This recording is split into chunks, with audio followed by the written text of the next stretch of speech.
Hey everybody, John Sundelbach here. I'm at Three Sisters, and I thought I'd try to do a complete video walkthrough here.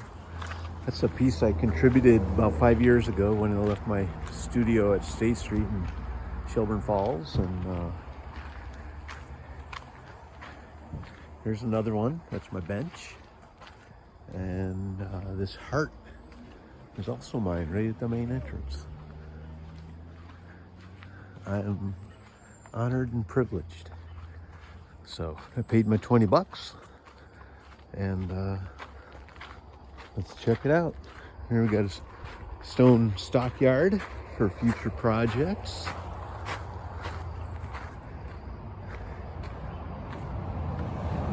Place is just packed with art, so I'll just try to keep moving. Integrated with stonework. That's a pretty wild piece. Look at that Pegasus coming out of a carved marble human form. Got the energetic triangle thing. You got your steampunk. That one's really cool. Wonder if it lights up at night. And you just got stuff everywhere. You got some glass pieces out there in the distance. Looks like some really thick chunks of glass. And here it looks like you got a labyrinth, and try to not get those people in my video too much. A lot of big chunks of stone placed, and then sculpture dramatically positioned. That's pretty cool. Look at that.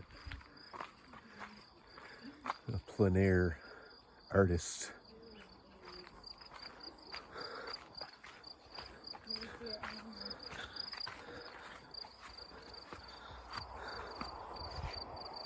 So here you can see the labyrinth there.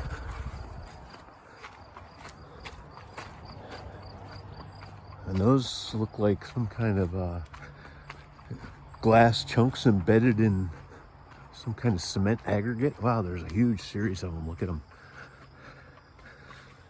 There's probably names on all these pieces, but we don't have time. This is an overview.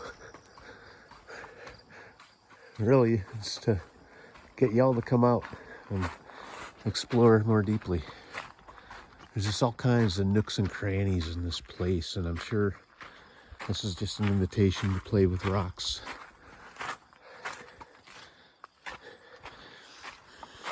This is kind of an enclosed little space with stone and vegetation. That's what I'm all about. Kind of a progression of spaces. Could see this being a great spot for events, you know.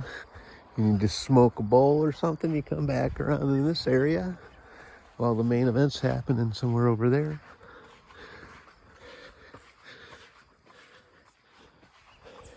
Really reminds me a lot of UMass when we were building these models, sort of theoretical spatial development in model form. Look at this stuff. Driven by Richard Richardson. Richie, I think he goes by. And the guy is just over the top with creativity. I mean, there's other people's work in here as well, which is what makes it so, like democratic. You know, look at this thing. It's got to be 30 feet tall. And this actually looks like somebody hit their head on it. This is a really neat area where people apparently bring their little additions, and it just kind of, it's in a constant evolution. Just look at this. If this isn't like I don't know, maybe Richie does all this, I'm not sure. But it seems like, you know, if you brought something, you could put it in there and fit right in. Maybe that's what these are. Oh yeah, they're like, you know, funeral cards. It's like a memory spot for the relatives. Look at that. I think that's part of their house, or whoever lives here, I don't know. But I mean, look at the intricacy of that arbor. And I mean, this is what I studied. This is what I practiced. But I never had the opportunity to ever do anything like this. I mean, you know, you just have to own the place and do it yourself. Do whatever you want and let your true creative monster out. And that's what he's done here. It's just, and this is over years. So his own creativity certainly evolves and changes and, you know, forms into a whole new thing 20 years later, you know. And of course, as an artist, I understand the whole aspect of being inspired by your own work. And this is the kind of thing where you're just living in it, you know. It's like an endless maze. I don't remember that. That pile of rocks there, and you know, look at this. It's awesome. A big part of it is that he started it a long time ago, and now the vegetation is really coming into fruition. And there's a lady over there. Looks like she's pulling weeds. There's another one of these spaces. This is actually a game where you take the rings and you try to throw it over the rock in the center. It's pretty fun. We played one time when we were here. Then this is just like, you know, a massive freestanding stone structure, and just look at how wild it is, you know. You got this rock canted like that, but then all the other stoneworks pushing on it. I mean, it defies a lot of our standards for stonework. You typically wouldn't propose that at someone's house, but when you're at your own place and when you want to do what you want, you know, that's what you get. You get cool sort of ad-libs that you know are going to work, but you're not really willing to risk it on a client's place in case it doesn't, you know. Oh, this is a pretty significant piece here. That's all bronze cast. Looks like it's basically a menagerie. I think I even saw like a mastodon there. Oh, you got dinosaurs. So it's kind of like a natural history for fauna, I guess. It's pretty wild. Here's another view from here. This tree is really cool. It's sort of, you know, evocative of the silverscape design trees that you'd see from that shop that used to be in Amherst, Northampton. And you just got pieces everywhere, you know. You gotta spend a lot of time here. Bring a lunch and have a picnic on the grass.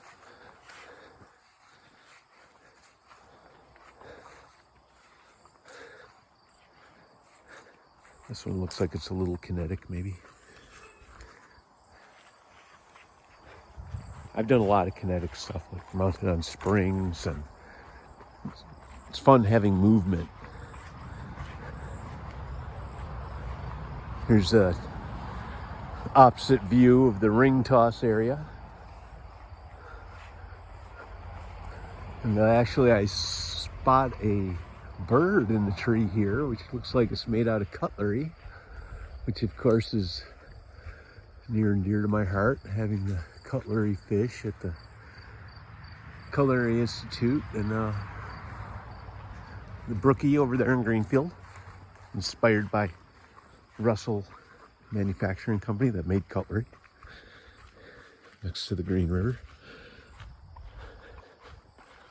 I think some of these pieces are, these actually look along the lines of James Kitchen. I'm not sure if this is James's work, but he did these kind of austere, abstract pieces, and very successful and well known around here. And this is a new area I have not seen. So Richard keeps expanding, and you know, the vision is never complete. That's the sign of a true artist. This is some really crazy stuff going on here. Look at this. what is even going on? You know, it's so unorthodox. And, you know, that's what it's all about. Artists like us, you push the envelope and you just do ridiculous, absurd things. You know, that's kind of what this realm is. And in a lot of ways, as you can see, the more absurd, the better, you know. The strangely juxtaposed elements of antique farm implements against quarry harvested rock.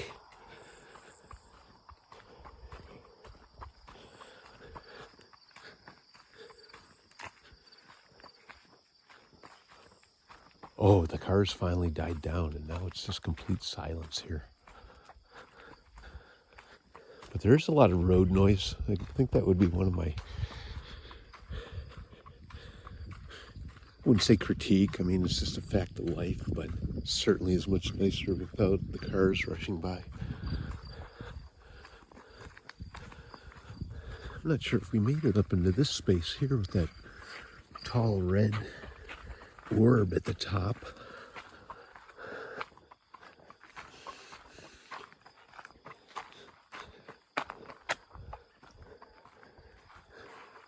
Oh, we were on the other side there, back behind the vegetation.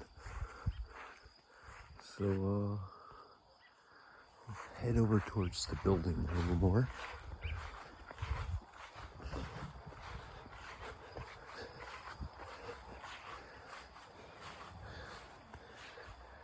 Pretty nicely tended gardens, considering there's a lot of garden space here. If nobody was touching this, it'd be completely overrun with weeds. So there's a constant human interaction here. Of course, just the trampling of the people walking through keeps a lot of the weeds down naturally, like in the walkways and stuff. And that actually kind of contributes to the charm. This is sort of their private area. You see a car pass by.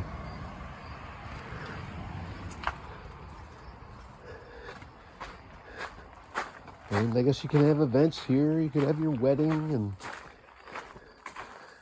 whatever you want to do. There's tons of space. Come check it out.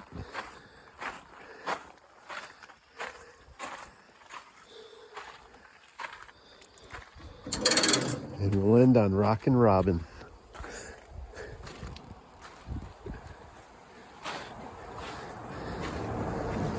That's a motorcycle frame that inspired the whole thing.